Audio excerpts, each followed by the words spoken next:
Bienvenue dans l'émission Kanguka, mon nom est Chris Ndikumana. Aujourd'hui nous sommes jeudi. Il y a une parole que j'aimerais partager avec vous aujourd'hui. C'est une parole qui se trouve dans Matthieu 6 verset 24. Jésus était en train de dire qu'on ne peut pas servir deux maîtres. Il est écrit, nul ne peut servir deux maîtres, car ou il haïra l'un et aimera l'autre, ou il s'attachera à l'un et méprisera l'autre. Vous ne pouvez pas servir Dieu et Mammon. Le nom de Mammon vient du mot mammonas, qui veut dire richesse ou esprit de richesse, plus connu comme le démon de la richesse ou de l'argent. Ce qui veut dire qu'une personne qui aime l'argent ne peut pas aimer Dieu. Vous ne pouvez pas en même temps aimer Dieu et l'argent. J'ai vu beaucoup de gens qui disent qu'ils aiment Dieu, mais en réalité, ils aiment l'argent plus que Dieu. La Bible dit que l'amour de l'argent est la racine de tous les maux. Nous l'avons appris dans cette émission. Si vous voulez aimer Dieu, vous ne pouvez pas aimer également l'argent. Je le dis parce que je me sens inspiré dans mon esprit à dire aux gens, surtout ceux qui ont des soucis à cause de l'argent, j'aimerais vous dire que vous ne devez pas être heureux à cause de l'argent. Ce n'est pas à l'argent qu'il appartient de vous donner le bonheur. Ce qui doit vous donner le bonheur, c'est l'amour que vous avez pour Dieu. Dieu vous connaît et il est capable de résoudre vos problèmes. Même si vous n'avez pas d'argent, Dieu peut passer par plusieurs moyens.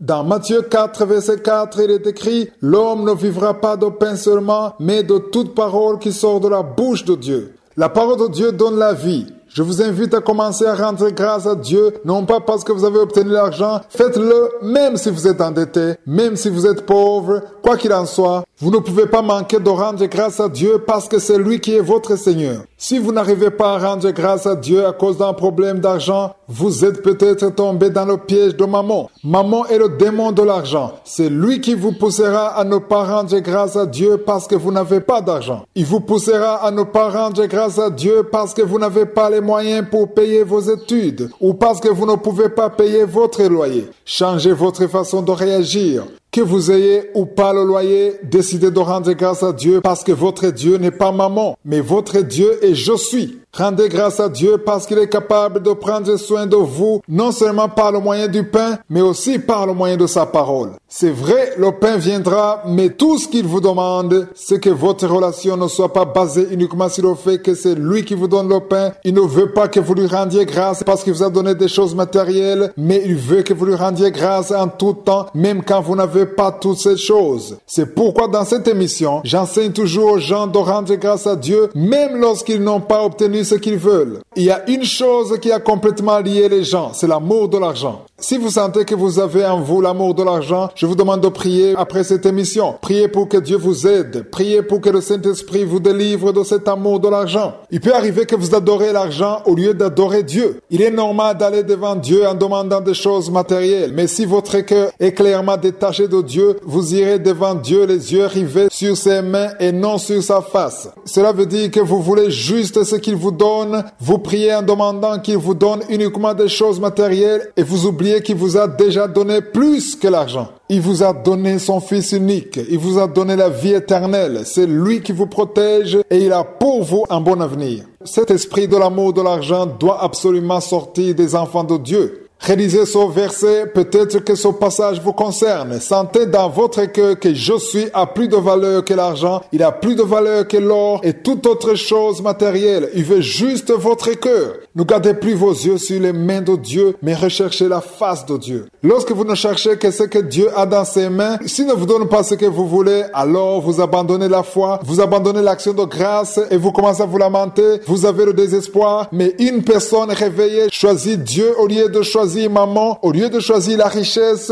parce que Dieu est capable de le protéger à travers sa parole. L'homme ne vivra pas de pain seulement, mais de toute parole qui sort de la bouche de Dieu.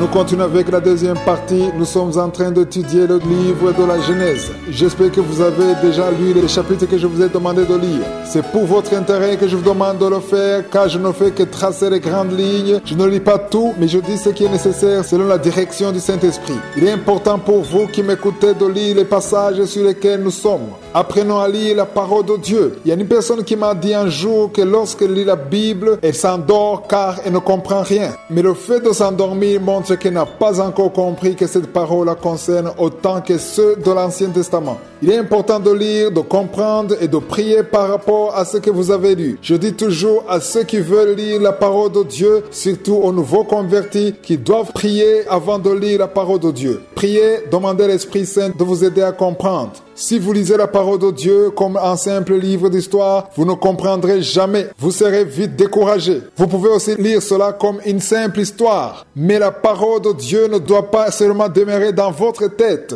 Elle doit aussi agir dans votre cœur et transformer votre vie. Hier, nous étions en train de parler sur le chapitre 6. Nous avons vu que ce que nous devons retenir, c'est que Dieu nous a créés pour que nous puissions lui plaire, être en communion avec lui. Lorsque nous vivons dans le péché, lorsque nous faisons des choses qui ne plaisent pas à Dieu, lorsque notre vie ne connaît que le meurtre, l'adultère, le mensonge, toutes ces choses qui ne plaisent pas à Dieu, Dieu est mécontent au point où il regrette même d'avoir créé l'homme. Il est arrivé même au point où il a voulu supprimer l'homme de la surface de la terre ainsi que tous les animaux. Nous l'avons lu du verset 5 au verset 7, mais au verset 8, il est écrit « Mais Noé trouva grâce aux yeux de l'Éternel ». Nous sommes en train de lire au 6e chapitre.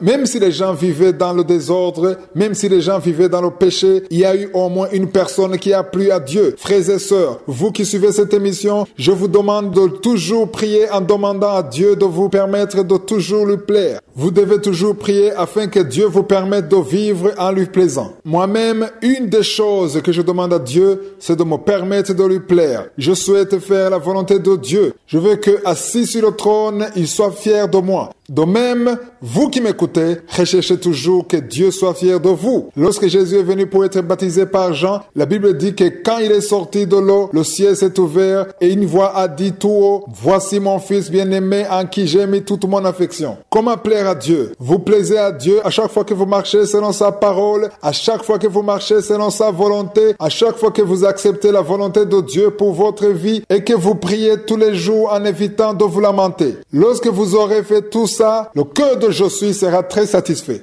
Noé est devenu la consolation de Dieu à tel point qu'il a décidé de ne pas détruire la terre, l'homme et les animaux. Il a décidé de détruire tous les animaux sauf Noé. Au verset 9, on nous explique bien pourquoi Noé plaisait à Dieu. Il est écrit « Noé était un homme juste et intègre dans son temps ». Vous qui êtes en train de m'écouter, comment vous comportez-vous dans cette génération? Dieu veut que vous preniez exemple sur Noé. La parole de Dieu dit qu'en son temps, il marchait avec Dieu, il craignait Dieu. En son temps, il se préservait du péché. En son temps, il ne vivait pas dans les lamentations. En son temps, il priait tous les jours. Il recherchait la volonté de Dieu. Et en son temps, sa bouche était pleine d'actions de grâce. Prenons exemple sur lui. Le verset 9 se termine en disant « Noé marchait avec Dieu ». Je vous souhaite à vous tous de marcher avec Dieu. Dans tout ce qu'on a lu, retenez ceci. Prenez exemple sur lui. Réalisez du 5e au 9e verset. Vous verrez comment Noé a marché avec Dieu, ce qui a fait que Dieu s'est repenti du fait de vouloir détruire l'homme. Dieu a épargné le monde à cause d'une seule personne. Sachez que le monde a été sauvé à cause de Noé. S'il n'avait pas été là, s'il n'avait pas été correct, Dieu aurait effacé la terre. Même aujourd'hui, nous ne serions pas là. Il n'y aurait même pas d'émission. Nous tous, nous sommes là parce que Noé a vécu une vie qui plaisait à Dieu. Il a marché avec Dieu. Il a marché dans ses voies. Demain, nous verrons la descendance de Noé et ce que Dieu a fait par après. Nous verrons ce que nous devons retenir concernant notre vie de tous les jours. Que Jésus vous bénisse. À demain.